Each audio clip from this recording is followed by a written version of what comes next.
So we're going to start with the solution of yesterday's paper of CMA Foundation, which was being conducted yesterday on 17th of December. This is basically regarding the law paper. We are conducting the session to let you know all the correct solution for the respective MCQs. One by one we are going to solve each and every MCQ and the reasoning behind it. So the first question, what are the sources of law? This was a direct question. ये आपके book में direct question, book के पीछे से ये direct question है, in between का question नहीं है. What are the sources of law? First option is Constitution of India. Second is Constitution of India, judicial precedents, customary law, statutes and ordinance. Third is statutes enacted by the Parliament of India and the state legislature. And the last D option is religion. As we all know, basically the sources of law includes Constitution of India. The main source from where all our laws are being carried out is Constitution of India. Second is judicial precedents. The judgment passed by the Supreme Court and High Court are also one of the sources of law. Customary law, customs and usages are also one of the source of law. Statutes and ordinance, Parliament and state legislature pass various statutes and ordinance are one of the sources of law. The correct option is option B. Moving on to the second question.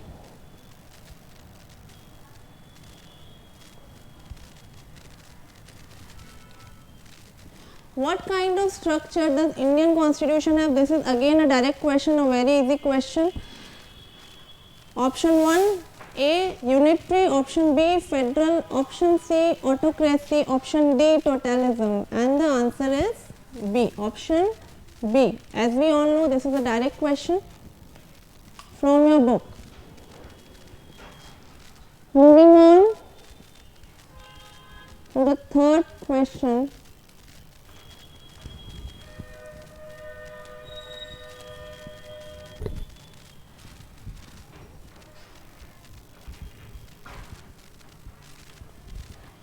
Under which article can we amend the provision of Constitution of India? This is again a direct question. The options are Article 356, option B Article 368, option C Article 254, option D Article 245. The option which is correct is option B Article 368. Again a very easy question, directly from your book, directly from the back of your book, not from even from between.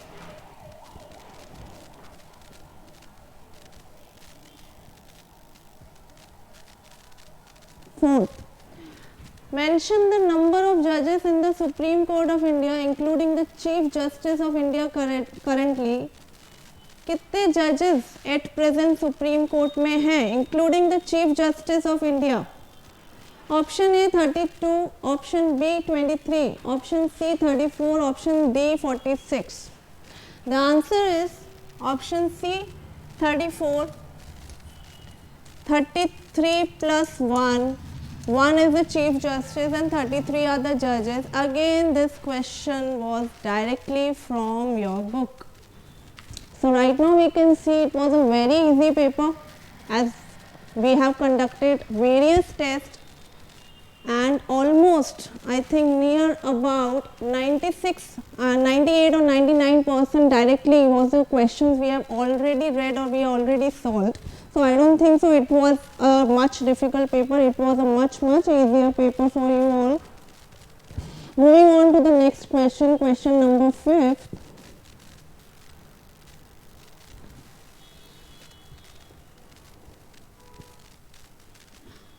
Which is the highest civil court in a district? Option A Session Court, option B Supreme Court of India, option C District Court, option D High Court. So the correct option is option C district code, आपके book में ये question दे रखा था, but question ये पूछा गया था which is the highest court criminal code in a district. यहाँ पे इन्होंने क्वेश्चन को चेंज कर दिया which is the highest civil court in a district, but जो हमने पेपर्स कंडक्ट किए थे उसमें ये क्वेश्चन था। So I think everyone would have answered the correct answer, so the correct answer is the C, district code. Sixth question, while obtaining the consent of the promisee, keeping silence by the promiser when he had a duty to speak about the material facts amount to consent obtained by। अब इस question को पढ़ के आपको एक चीज, एक line ध्यान में आई होगी जो हमने पढ़ी थी,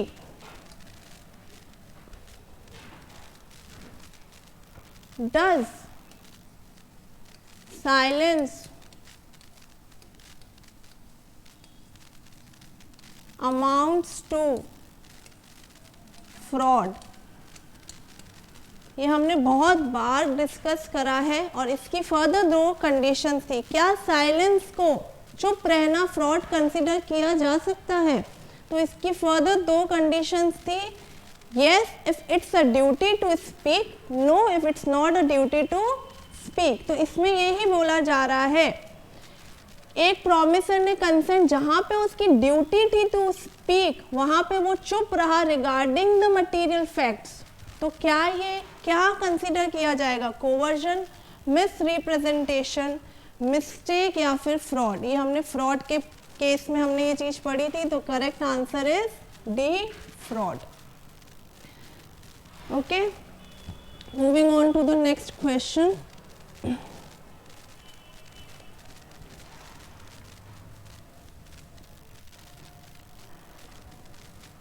Question 7. Consider the following. First point, active concealment of fact. Second, promise made without any intention of performing it. ये दो चीज़ें आपको पढ़ के ध्यान में आ रही होगी कि ये दो चीज़ें हमने कहाँ पढ़ी थी फ्रॉड के केस में, active concealment and promise made without the intention of performing it. Third, breach of duty which gains an advantage to the person committing it. ये हमने पढ़ी थी misrepresentation के केस में। Last, inducing a mistake as to the subject matter, ये हमने पढ़ी थी mistake वाले केस में। So these all are related to which chapter? Free consent. But further question आपसे पूछ रहा है, इनमें से व्हाट अमाउंट्स टू फ्रॉड, इन चारों सिचुएशन में से व्हाट अमाउंट्स टू फ्रॉड। तो हमको पता है the first two situations amounts to fraud. This is basically related to misrepresentation and the last one is related to mistake. So the first two are related to fraud. The option which is correct is A, 1 and 2. B में 1, 2, 3 है, that is not right. C में 3 and 4 है, that is not right. And D, 1 and 3 is not right. So the correct option is A, 1 and 2. Moving on to the next question.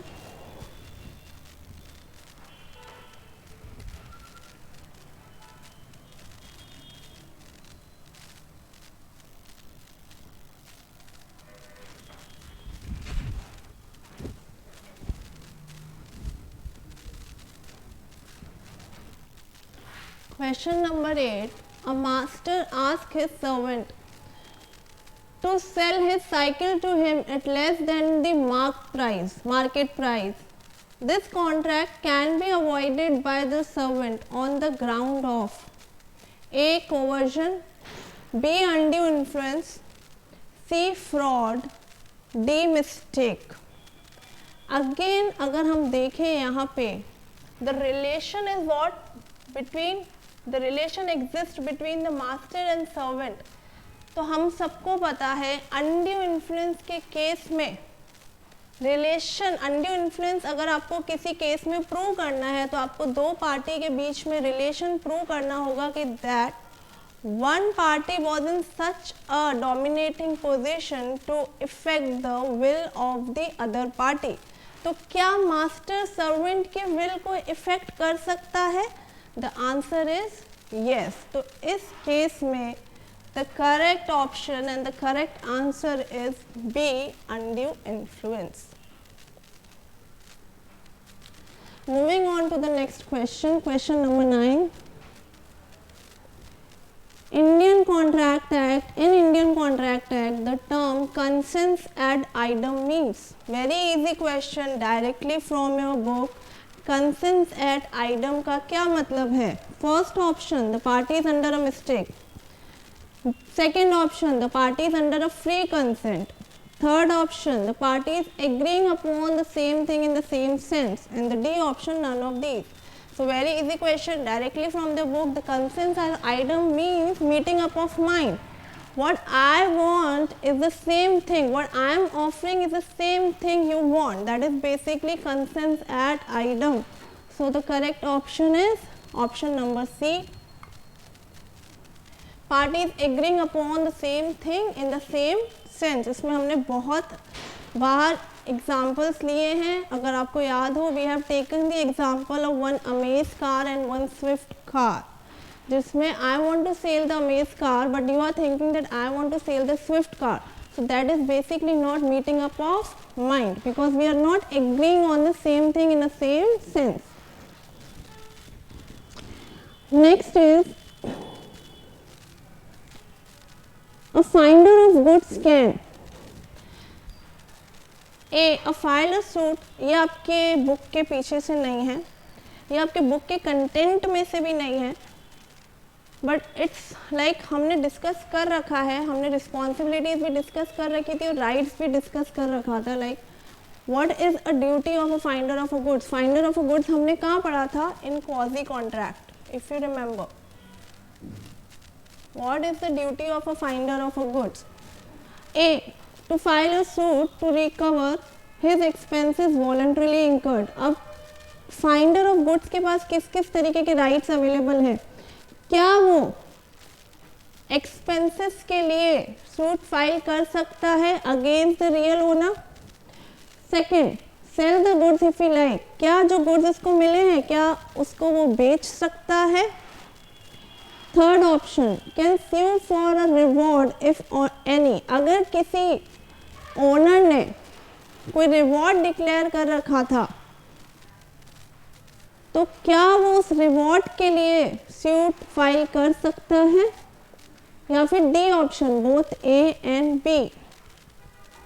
So the correct answer is answer number, the option number C. कोई भी finder of a goods expenses के लिए suit file नहीं कर सकता है. कोई भी फाइंडर ऑफ द गुड्स को ऐसे ही सेल नहीं कर सकता है. उसके लिए दो कंडीशंस ज़रूरी है जो हमने बहुत अच्छे से पढ़ी थी. फर्स्ट, कि उसने बहुत कोशिश करी और उसको रियल ओनर नहीं मिला. सेकंड, गुड्स जो थे वो पेरिशेबल नेचर के थे. और एक और कंडीशन थी कि अगर उसने गुड्स के मेंटेनेंस पे 2/3 अमाउंट खर्च कर दिया है of the value of the goods, उस केस में वो गुड्स को सेल कर सकता है. तो the correct answer is can sue for reward. अगर ओनर ने कोई रिवॉर्ड डिक्लेयर करा है for the person who finds his goods और किसी ने उसके गुड्स ढूंढ लिए और उसको दे दिए, अब वो ओनर रिवॉर्ड देने से मना कर रहा है, तो the finder of the goods can file for the case against the owner of the good. Next is question number 11. Quasi contract or implied contracts are exceptional kinds of contract by which quasi contracts और implied contract एक तरीके के exceptional contracts होते हैं. Option A, one party is bound to pay money in consideration of something done or suffered by the other party. Option B, no contractual relation exists between the party. No contract has been made by the parties. And option D, all of the above. So the correct answer is all of the above.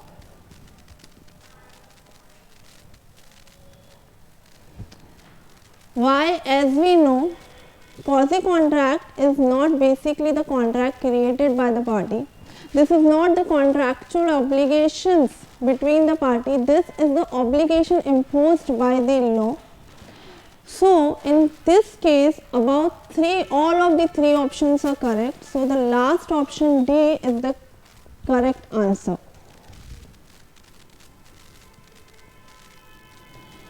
Next, question number 12.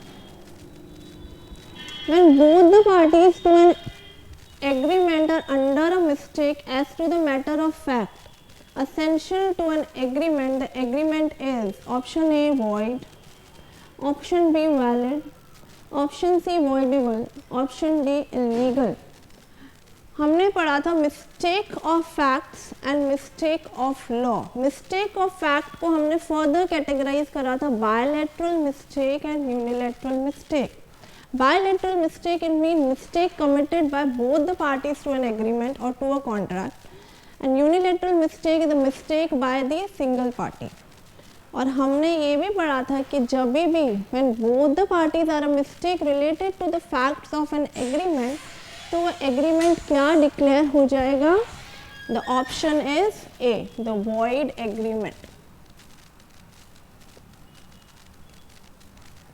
So the correct answer is A, void, because यहाँ पे क्या बोला गया है? When both the parties to an agreement are under a mistake. जब दोनों ही party to an agreement are under a mistake, तो आपका agreement क्या declare होगा? It will be declared a void agreement. Moving on to the next question, question number 13.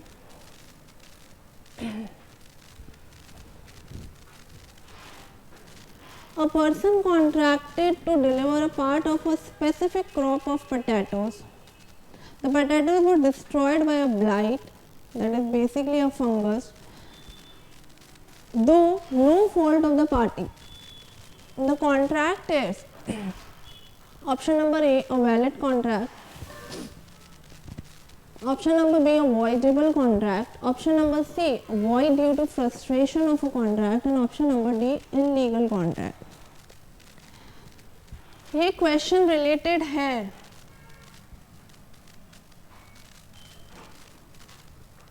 This question is related to the concept which we have read, that is supervening impossibility.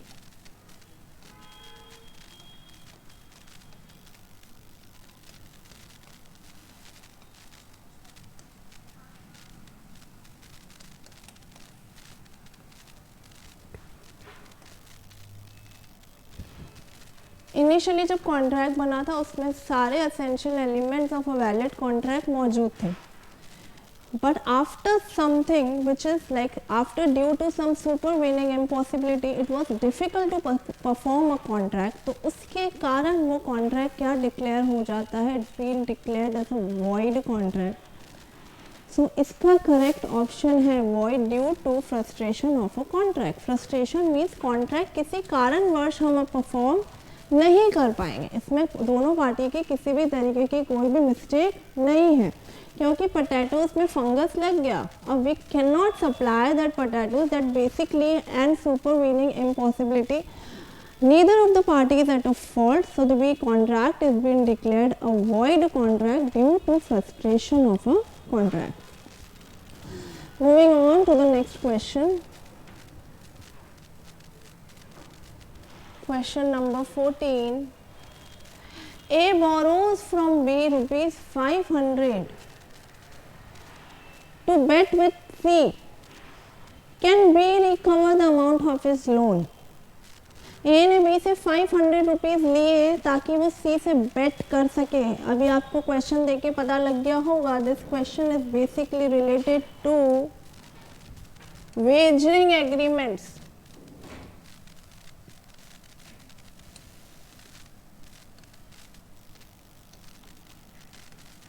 And we all know the wagering agreements are void agreement, but question wagering agreement से related है, पर पूछा जा रहा है कि wagering agreement के साथ वाले जो ट्रांजैक्शन है क्या वो भी वॉइड रहेंगे कि वैलिड रहेंगे. So basically we are talking about the collateral transaction as to the wagering agreement.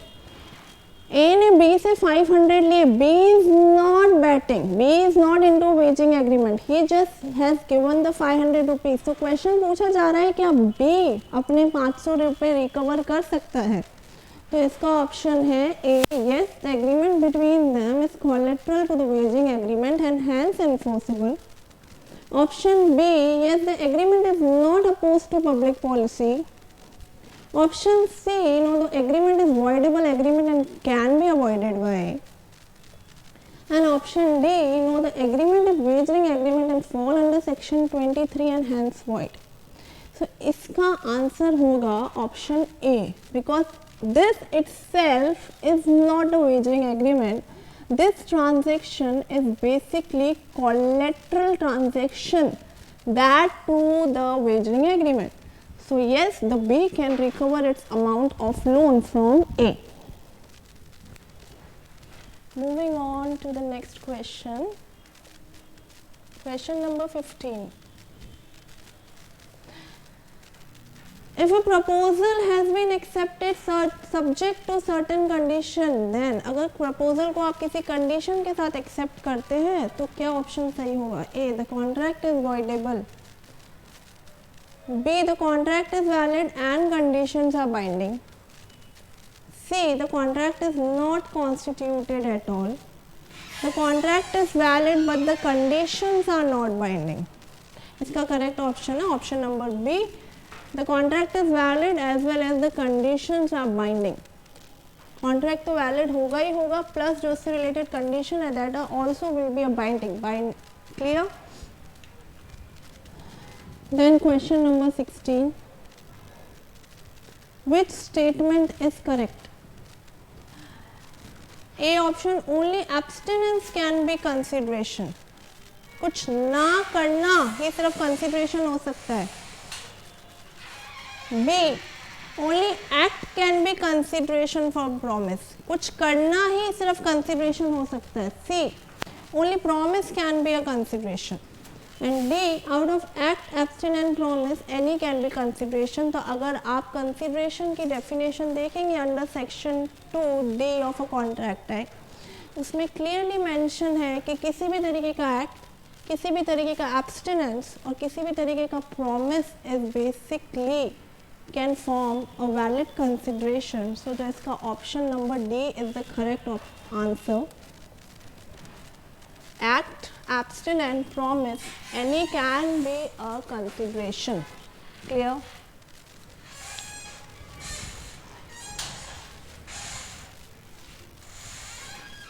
Moving on to the 17th question.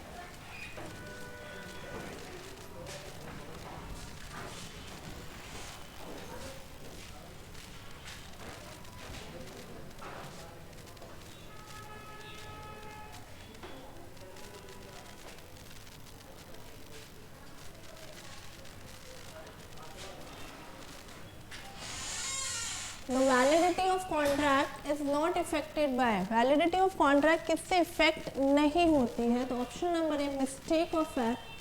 Option number B, mistake of Indian law. Option number C, misrepresentation. Option number D, fraud. So आपको directly I think इसका answer आप जज कर पाए होंगे. इसका correct option है option number B, mistake of Indian law. हमने ये पढ़ा था,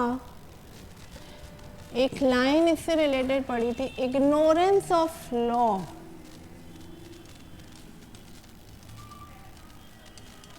is not an excuse. Law की जानकारी ना होना इसको आप एज एन एक्सक्यूज नहीं मान सकते हैं। तो किसी भी कॉन्ट्रैक्ट की मान्यता को मिस्टेक ऑफ लॉ नहीं, किसी भी कॉन्ट्रैक्ट की मान्यता को मिस्टेक ऑफ लॉ इफेक्ट नहीं कर सकता है। So moving on to the next question, question number 18। In a wagering agreement, बहुत इजी क्वेश्चन है, directly from your book. Wagering agreement में क्या होता है? Option number A, both the party wins. Option number B, both the parties lose. Option number C, none of the parties win. Option number D, one party wins and other lose. So the correct option is option number D, that is one party wins and other party lose. What is wagering agreement? अगर इसको अपन simple language में देखें, that is a betting agreement जिसमें एक party जीतती है और एक पार्टी हारती है। ये क्वेश्चन सीधा आपके बुक में से था, डायरेक्ट क्वेश्चन था। Question 19, which of the following is correct? A, the proposal when accepted becomes a promise. A valid contract cannot result from an identical offers. The rejected offer cannot be accepted, or the D option, all of the above. तो अगर हम एक एक करके देखें, क्या proposal accept होने के बाद प्रॉमिस बन जाता है? Yes, once the proposal when accepted becomes a promise. Second, a valid contract cannot result from identical offers. Yes, it is also true. If I have given you an offer and again you are offering me something, you are not giving me an acceptance, so though identical offer will never become an contract. And see, the rejected offer cannot be accepted. I have given you an offer and you have rejected it once. आपने उस चीज़ के लिए मना कर दिया। अब बाद में 2 दिन बाद अगर वापस आप उसको एक्सेप्ट करना चाहते हैं, यू कैन नॉट। उसके लिए क्या ज़रूरी है कि I have to again revise the offer and then give it to you back. तो रिजेक्टेड ऑफर को हम कभी भी एक्सेप्ट नहीं कर सकते हैं। तो ये तीनों कंडीशंस आर करेक्ट। सो इसका आंसर है D, all of the above.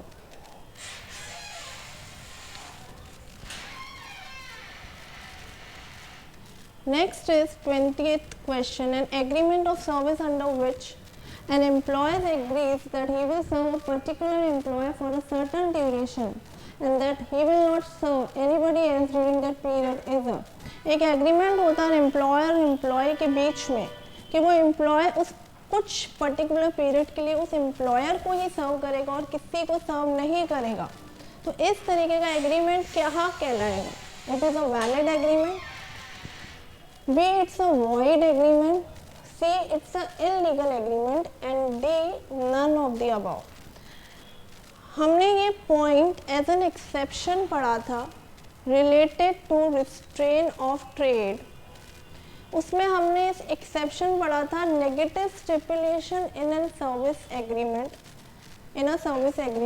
और उसमें हमने एक ये पॉइंट पढ़ा था, अगर एम्प्लॉयर एम्प्लॉय के बीच में कुछ एग्रीमेंट होता है और उसमें एम्प्लॉयर एम्प्लॉय को बाइंड करता है to serve him for a particular period, so that agreement is a valid agreement. So this was one of the exception related to restrain of trade.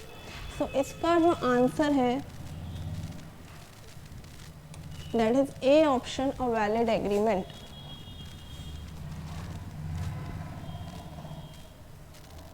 Next is 21, an agreement to sale, again a very easy question। agreement to sale क्या होता है? agreement to sale अभी future में sale होनी बाकी है, sale execute होना बाकी है, right now just agreement to sale. तो इसमें से करेक्ट क्या रहेगा? A, an executory contract, B, an executed contract, C, neither A nor B, D, sometimes A and sometimes B. और इसका आंसर हमको पता है, very easy question, option number A, an executory contract, still to be perform, not yet perform, still to be perform either by one of the party और by both of the party. अभी इसका perform होना बाकी है, that is basically an executory contract. Moving on to the 22nd question. When a contract of sale purports the effect of present sale of a future goods, the contract operates as। कोई भी contract of sale जो present sale of future goods को effect करता है, अभी जो इससे पहले का जो क्वेश्चन था, they are almost related resembling question. अगर आप फ्यूचर गुड्स से रिलेटेड कोई कॉन्ट्रैक्ट ऑफ सेल एग्जीक्यूट कर रहे हैं तो obviously that contract is not yet been perform, it is yet to be perform. So इसका करेक्ट ऑप्शन क्या होगा? A a sale, B an agreement to sale, C both A and B, and D all of the above. So इसका correct option है N agreement to cell.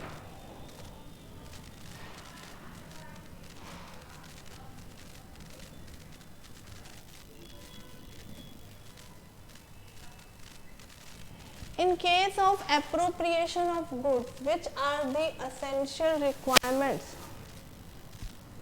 Appropriation हमने कहाँ पढ़ा था?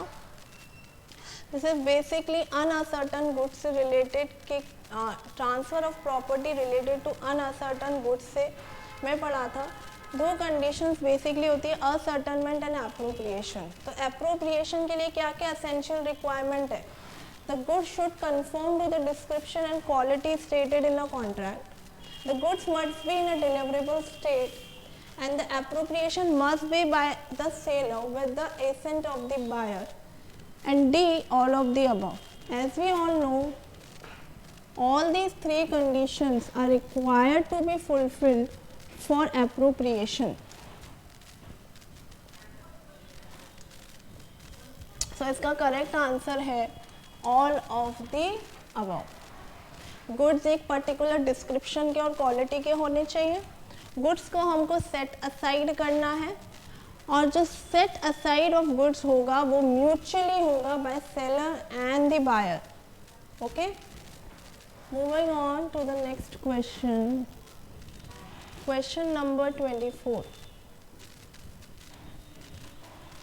When a seller can stop the goods in transit.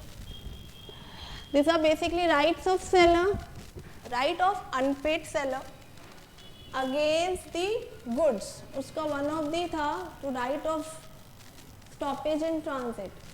Option number A, when the buyer of a goods informed that he will make a payment after some time.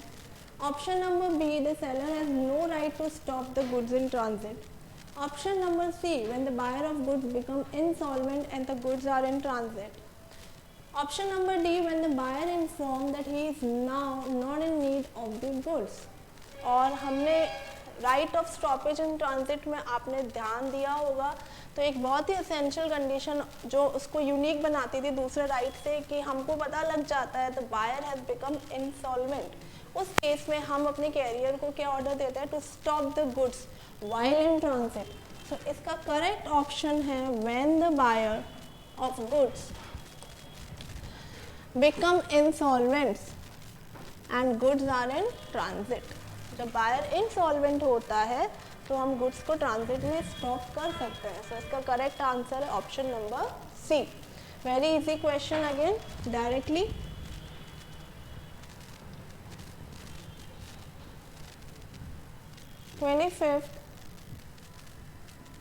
In a contract for a sale of specific or uncertain goods, the property in the goods passes to buyer. Specific और uncertain goods के case में property कब पास होती है? सीधा question था आपकी book में से और बहुत बार हम इसको पढ़ चुके हैं. फिर भी एक बार ऑप्शन देखते हैं. A, at such time as the parties to a contract intend to be transferred. B, when the price is paid.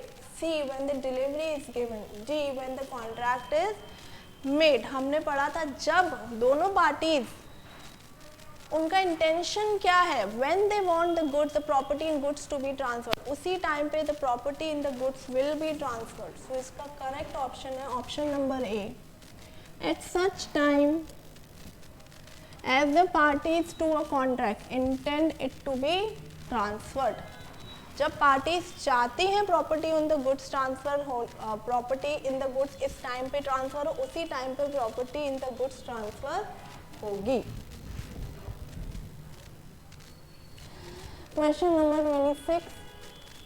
The contract of sale provides for. Contract of sale, आपने contract बनाया है तो आप इसमें क्या क्या प्रोवाइड हो सकता है? A, the immediate payment of price, हाथों हाथ payment of price. B, the delivery of payment via the installment, and that the delivery of payment and both shall be postponed. C, the immediate delivery of goods. तो contract of sale में आप जैसा चाहें वैसा mention कर सकते हैं. You want to pay the price immediately? Yes, you can. You ask for delivery immediately? Yes, you can. You want to postpone it, both the situation? Yes, you can. So इस case में the answer is all of the above.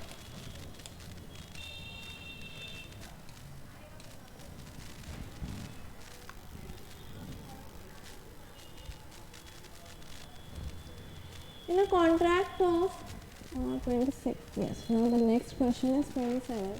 In a contract of sale of goods, the seller under no obligation to point out the defects in his own goods. The doctrine is called. बहुत easy question था, सीधा आपके book में से question था कि ऐसी कौन सी सिचुएशन है जो सेलर को, जहाँ पे वो सेलर को राइट देती है कि वो अपने गुड्स के डिफेक्ट्स के बारे में जानकारी ना दे. So the first option is doctrine of indoor management. Second option is caveat emptor. Third option is unjust enrichment. Last option is doctrine of ultra virus. So हमने सबने पढ़ रखा है, बहुत बारी पढ़ रखा है. इसका correct answer is option number B, the doctrine of caveat emptor. इसका मतलब है let the buyer be aware. When the buyer is going to purchase some goods, he should be well aware of its effects, side effects, all the pros and cons of a product. That is basically doctrine of caveat emptor. Moving on to the next question, question number 28. Again, a very easy question directly from the book.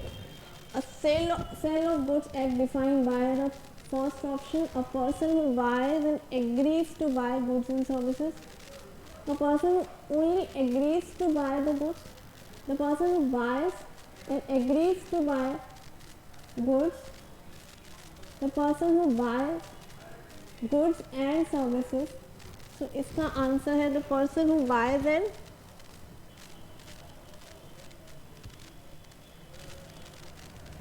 agrees to buy goods.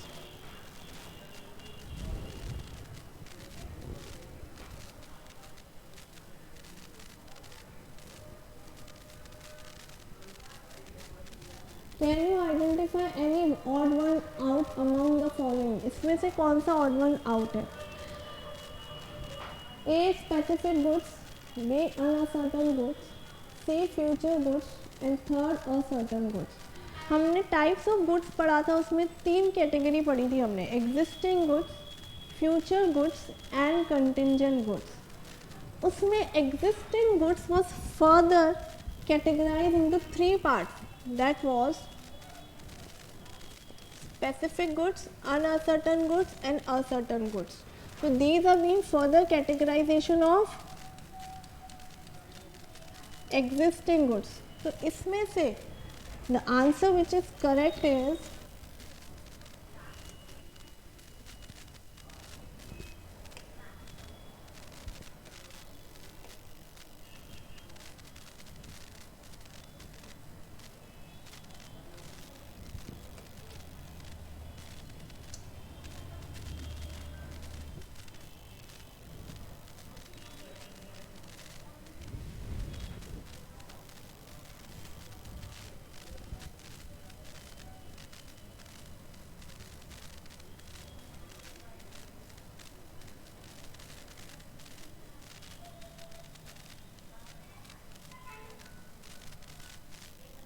So the correct answer is answer number C, that is future goods. You have to point out odd one out. So future good is odd one out. Okay, moving on to the next question, question number 30.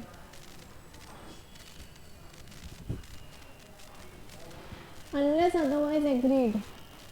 अगर आपने किसी चीज़ पे agree नहीं करा है तो क्या conditions हो सकती है? Option number A, delivery of goods and payment of price और कॉन्करेंट कंडीशंस. कॉन्करेंट में साथ में चलने वाली conditions. Option number B, first delivery of goods and then payment of price. Option number C, first payment of price and then delivery of goods. Option number D, no payment no delivery. हमने ये पढ़ रखा है कि the price of a goods and delivery of goods go hand in hand. These are concurrent conditions. तो अगर आपने contract में कुछ नहीं लिख रखा है So what we will follow? The first option, that is basically the delivery of goods and payment of price are concurrent conditions. Moving on to the next question, question number 31. A corporation can be a party to a negotiable instrument. ये direct question है आपकी book में से. क्या एक corporation negotiable instrument का part हो सकती है? इफ, तो क्या कंडीशन फुलफिल करनी चाहिए? Option number A, authorise by the articles of association. B, a special permission of board of director is taken. C, a special resolution by the share holder is pass. D, yes, absolutely without any restriction. So again this was a direct question. इसका answer है A. अगर उसके articles उसको authorise करते हैं, basically two main document of a company MOA and AOA, अगर उसके articles उसको ऑथराइज करते हैं to be part of a negotiable instrument, so the corporation can become a part of negotiable instrument. Okay. Next question, question number 32. Where a check is crossed, generally the banker on whom it is drawn, A, shall not pay it otherwise than to a banker. 15 minutes. Shall not pay it otherwise than to a holder. Shall not pay it to a banker. None of the above is correct. So the correct, हमको पता है whenever we cross the check we are making it more safer, so only the amount will be transferred to a bank. तो इसका correct answer है, and this is again a question directly from your book. Shall not pay otherwise than to a banker is the correct answer. Moving on to the next question, question number 33. सीधा सा question है, सीधा आपकी book में से है, very easy question. Dash is an instrument in writing containing N unconditional order. Still if you were confuse you can get it from this line. N unconditional order signed by the maker directing a certain person to pay a certain sum of money only to or to the order of certain person or to the bearer of instrument. क्या बोला जाता है इसे? A very easy question. Let's see the option first. A, a promissory note. B, a bill of exchange. C, a check. And D, none of the above. So the answer is B, bill of exchange. Promissory note is unconditional undertaking. A check is a type of bill of exchange which is drawn on a bank. So इसका answer है B, the bill of exchange. Question number 34. At side on presentation under section 21 of Negotiable Instrument Act means. At side और at presentation का क्या मतलब है? Let's see the option. On presentation, on demand, on coming into vision and none of the above. हमने ये चीज़ पढ़ रखी है. ऑन डिमांड वाले वर्ड्स को हम ऐसे भी यूज़ कर सकते हैं, एट साइट और एट प्रेजेंटेशन. तो इसका करेक्ट आंसर है option number B, that is on demand. Moving on to the 35th question. Generally the maker of cheque makes the crossing if he does not cross. अगर maker of cheque को cross नहीं करता है, then what are the options? Option number A, the holder of cheque can cross it generally और specially. जो holder है, further जो check जिसके पास पास ऑन हो रहा है, क्या वो उस चेक को क्रॉस कर सकता है? B, in certain occasion the banker can also cross a check. क्या जिस बैंक के पास वो चेक जा रहा है, जिसके ऊपर ड्रॉ हुआ है, क्या वो उस चेक को क्रॉस कर सकता है? C, both A and B options are correct. B, none other than the maker of check. So as we have read, three of the parties can cross a check: a banker, the maker and the holder. So इस case में जो correct option है, that is option number C. That is both A and B can also cross the check. 36th question. If an instrument may be construed either as a promissory note or a bill of exchange, it is multiple times. We have done this question multiple times. Again a question that is directly from your book. अगर एक instrument को आप जज नहीं कर पा रहे whether it's a promissory note a bill of exchange, तो इंस्ट्रूमेंट को क्या कहलाया जाएगा? A valid instrument, B an ambiguous instrument, C a returnable instrument, D all of the above. So the option is B, an ambiguous instrument. As we all know, the word ambiguous means not clear. तो इस तरीके के instrument को बोला जाता है an ambiguous instrument. Moving on to the next question, question number 37. The party which is involved in the bill of exchange and to whom order to pay is made called. Party जो bill of exchange में involve है, जिसको order to pay means a party to whom हमने बोला है कि that you have to pay the amount, इसे क्या बोला जाता है? A payee, B drawer, C drawee, D endorser. Payee हमको पता है जिसको अमाउंट मिलता है, तो this is not the correct answer. B drawer, drawer हमको पता है जो बिल ड्रॉ कर रहा है. C the drawee and D the endorser. As we all know drawee है जिसके ऊपर बिल ऑफ एक्सचेंज ड्रॉ होता है. So the correct answer is C the drawee. Question number 38. Crossing of cheque effect. Crossing, crossing अगर cheque को हम cross कर लेते हैं तो वो क्या इफेक्ट करता है? A mode of payment, B negotiability of the cheque, C both A and B, D none of the above. Negotiability को अगर इफेक्ट करेगा then cheque would never be counted in a negotiable instrument act. Crossing simply makes the cheque to be the safer, to become a safer mode of payment. So क्या effect करता है? The correct option is option number A, mode of payment on the cheque. Next is 39th question.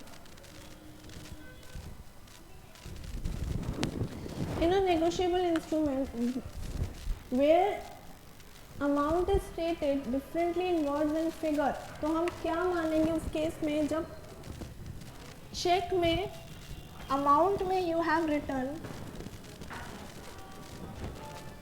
हम सबको पता है check में दो तरीके से हम अमाउंट मेंशन करते हैं. Suppose it's return 1 lakh and in words it's return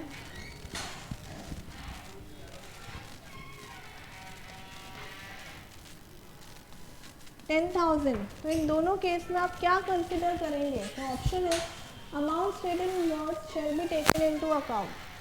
option B amount stated in figures shall be taken into accounts. बाद में आ जाना. Amount which is larger shall be taken into account. The instrument is void due to uncertainty. हमने बहुत बार ये discuss कर रखा है. The amount which is stated in words will be taken into account if these both things very from each other.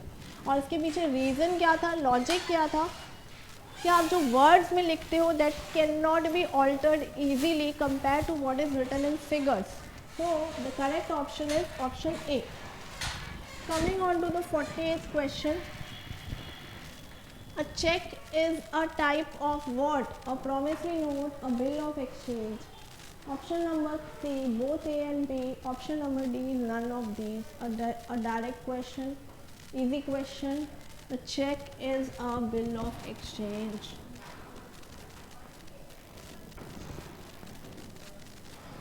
Question number 41.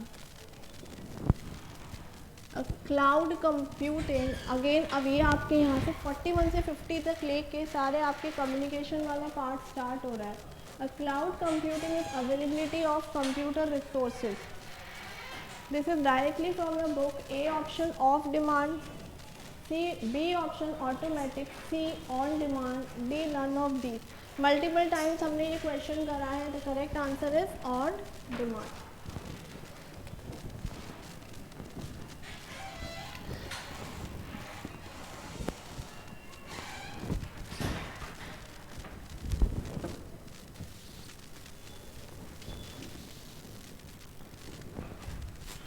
Question number 42. Study of body language of a person is called A. Kinesics, B.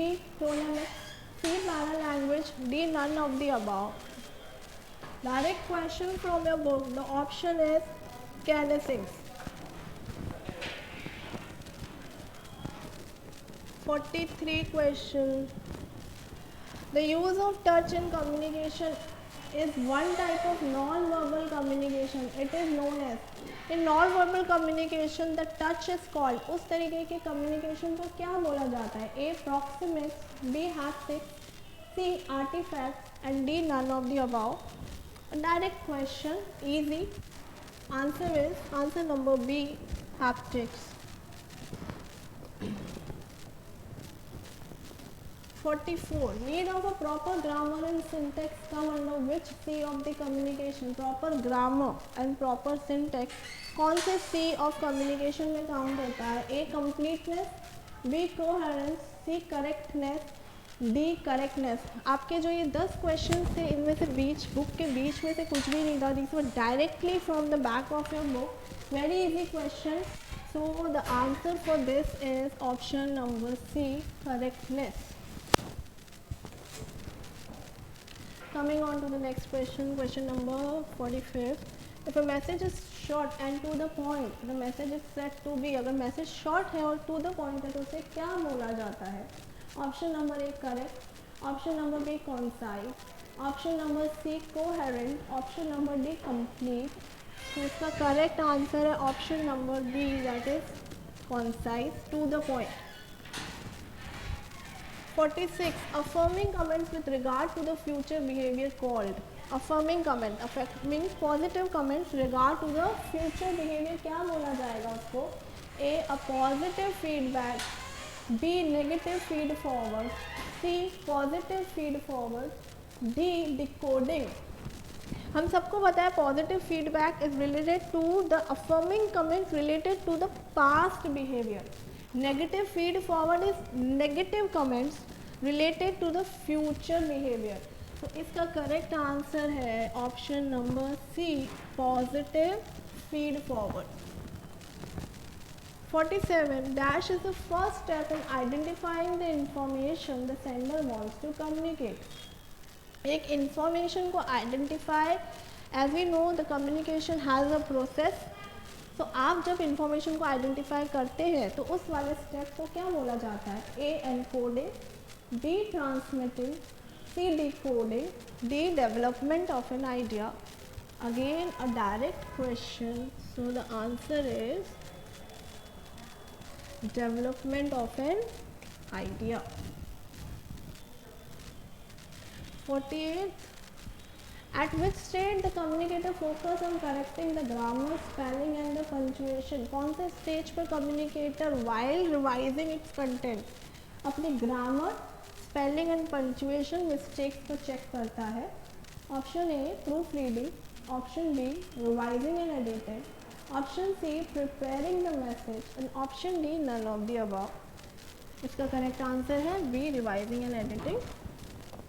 ये 10 question सीधा आपकी book के पीछे से हैं, तो इधर किसी को किसी भी तरीके की परेशानी नहीं होनी चाहिए थी. Professional behaviour includes to behave in a dash in a work place. Very easy question. A neutral, B negative, C positive, D none of the above. The correct answer is C, positive. And the last question, question number 50. Mr. A and B belong to two distinct cultural backgrounds. Mr. B believes that this culture is superior compared to the culture of Mr. A. Thus, phenomena is known as detestation, B. ethnocentrism, C. denial, D. savor. Read multiple of times, discussed multiple of times. So the correct answer is B. ethnocentrism. इस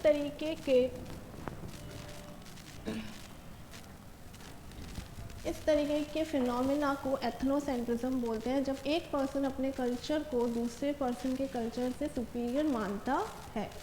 सो we have completed the discussion regarding the correct answer.